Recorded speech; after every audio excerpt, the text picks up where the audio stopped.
ज्योतिष पीठ के शंकराचार्य स्वामी अविमुक्तेश्वरानंद सरस्वती ने हरिद्वार से शीतकालीन 4 धाम यात्रा की शुरुआत की। हरिद्वार के चंडी घाट पर गंगा आरती के बाद शंकराचार्य समर्थकों के साथ यात्रा के लिए रवाना हुए।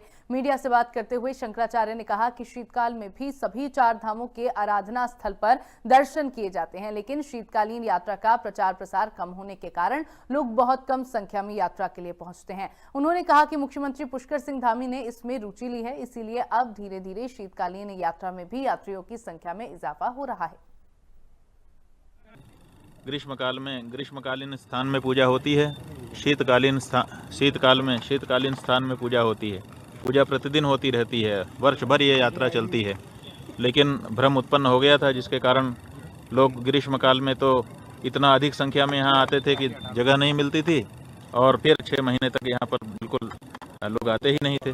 तो हमने सोचा कि इस भ्रम को तोड़ा जाना चाहिए, इसलिए पिछले वर्ष शीतकाल की 4 धाम की यात्रा हमने की और हमको बड़ा आनंद हुआ। हमने अपने अनुभव लोगों से साझा किए। उसके बाद यहाँ के लोगों को भी इस बारे में ध्यान आया और अब बहुत सारे दूसरे लोग भी इसके साथ उत्साहित हुए हैं। और इस बार जैसे पिछली बार हम गए थे तो हमारे साथ 50-60 लोग थे, इस बार और ज़्यादा लोग हो रहे हैं।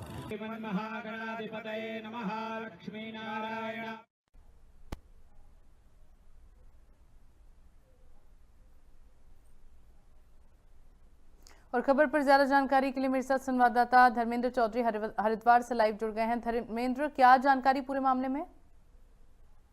बिल्कुल, देखिए, ज्योतिष पीठ के शंकराचार्य स्वामी अविमुक्तेश्वरानंद ने हरिद्वार में गंगा पूजन किया है। गंगा पूजन के साथ ही जो 4 धाम शीतकालीन यात्रा है उसकी शुरुआत की है। हालांकि पिछले साल उनके द्वारा ये शुरुआत की गई थी और उन्होंने इस बात का जिक्र किया है कि गर्मियों में भी ये 4 धाम यात्रा चलती है और सर्दियों में भी चलती है। ऐसा नहीं है कि जो भगवान श्री बद्रीनाथ हैं या जो अन्य देवी देवता है उनकी सर्दियों में जो पूजा पाठ है वो बंद हो जाती है, लेकिन ये मिथ्या है कि गर्मियों में यात्रा चलती है। हालांकि सर्दियों के स्थान अलग हैं और गर्मियों के स्थान अलग हैं। ये जो पूजा जो क्रम है अपने इन मंदिरों में वो लगातार चलता रहता है। तो इस मिथ्या को तोड़ते हुए उन्होंने पिछले साल जो शीतकालीन 4 धाम यात्रा है उसकी हरिद्वार से शुरुआत की थी और वो गए थे चारों धामों पर, जहां जहां भी शीतकालीन पूजा की जाती है वहां पर होके आए थे। इस बार दूसरा वर्ष है, उन्होंने फिर यहाँ से हरिद्वार में पूजा पाठ की है गंगा जी में, और पूजा पाठ करके शीतकालीन यात्रा पर वो यहाँ से निकल गए हैं। इस बार उन्होंने एक खुशी जाहिर की है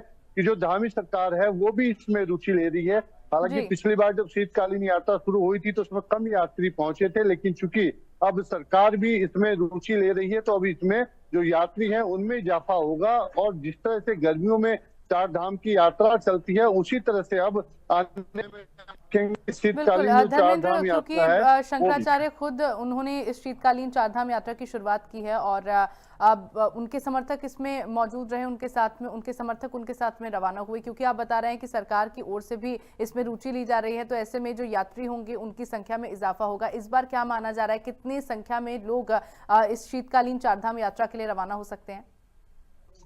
धर्मेंद्र, मेरी आवाज पहुंच पा रही है आप तक?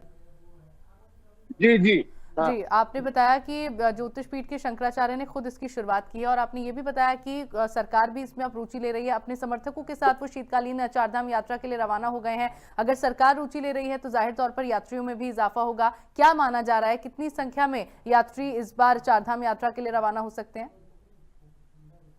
हाँ बिल्कुल, देखिए, पिछले साल इसकी शुरुआत हुई थी और काफी संख्या में यात्री यहाँ पर आए थे। और जो एक मिथ्या थी 4 धाम यात्रा को लेकर कि गर्मियों में ही 4 धाम यात्रा चलती है और बड़ी जब कपाट खुलते हैं कपाट बंद होते हैं तो बड़ा जोर जोर से उसका प्रचार भी होता है। इस बार देखना पड़ा था कि जो यात्रियों की भीड़ आई थी तो उनके लिए रजिस्ट्रेशन अनिवार्य करना पड़ा था और लोग काफी परेशान हुए थे कि संख्या ज्यादा पहुंच गई थी। लेकिन जब इसमें शीतकालीन यात्रा भी प्रॉपर चले करेगी तो यहाँ पर बड़ी संख्या में यात्री तो आएंगे, रोजगार भी बढ़ेगा और स्थानीय जो आर्थिकी है उसमें लाभ होगा। और वो जो अचानक जब गर्मियों में यात्रा शुरू होती है जो अचानक से भीड़ आती है और जिसे मैनेज करने के लिए बड़े प्रबंध इंतजाम करने पड़ते हैं, अलग से जो अधिकारी नियुक्त करने पड़ते हैं, तो कहीं ना कहीं उससे छुटकारा मिलेगा। ये जब शीतकालीन यात्रा चलेगी तो इसका लाभ सभी को होगा। यात्री भी आसानी से यहाँ पर पहुंच पाएंगे, टूरिस्ट बढ़ेगा, यात्री बढ़ेंगे और साथ में जो धार्मिक महत्व है देवभूमि का वो बढ़ेगा।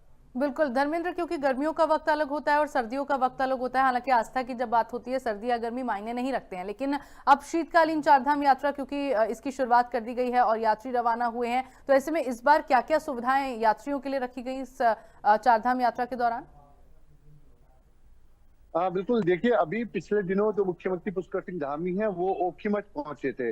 ओखीमठ पर जो केदारनाथ की जो डोली है, तो अब सर्दियों में शीतकालीन उनकी पूजा वहां पर होती है, तो वहां पर जाकर उन्होंने इसकी पूजा पाठ की थी। और एक तरफ से सरकार ने भी शीतकालीन चारधाम यात्रा की शुरुआत की थी। जी। तो ये वो हिल स्टेशन है जो ऊपर से नीचे है, जहाँ पर डोलियां नीचे आ जाती हैं, तो वो रास्ते पर इंतजाम किए जा रहे हैं। क्योंकि अब मुख्यमंत्री ने भी इसमें रुचि ली है, तो सरकार भी इसमें व्यवस्था कर रही है और लोगों को आमंत्रित कर रहे हैं कि आप आएं और शीतकालीन यात्रा में पहुंचकर जो चारों धाम है, जहां पर इस समय डोलियां रखी हुई हैं और देवी देवताओं की पूजा हो रही है, वहां पर आएं, उनकी पूजा करें, उनकी अपनी मनोकामना पूरी करें। तो अब शंकराचार्य ने भी इसकी शुरुआत कर दी है, तो मुझे लगता है कि अब इजाफा होगा, लोग यहाँ पर पहुंचेंगे। और जब पहुंचेंगे, कोई अव्यवस्था होगी तो सरकार जरूर उन अव्यवस्थाओं को दूर करके यात्रियों की सुविधाओं को देखते हुए, शीतकालीन सर्दियों के मौसम को देखते हुए यहाँ पर विशेष इंतजाम किए जाए। बिल्कुल, ज्योतिषपीठ के शंकराचार्य स्वामी अविमुक्तेश्वरानंद ने अपने समर्थकों के साथ इस शीतकालीन चारधाम यात्रा की शुरुआत की है और ज्यादा से ज्यादा संख्या में यात्री इसमें पहुंचेंगे, इस बात की अब उम्मीद है, क्योंकि सरकार भी इसमें रुचि ले रही है। हालांकि उम्मीद यही है कि सफलतापूर्वक ये यात्रा संपन्न हो। बहुत शुक्रिया धर्मेंद्र, आपका तमाम जानकारी साझा करने के लिए।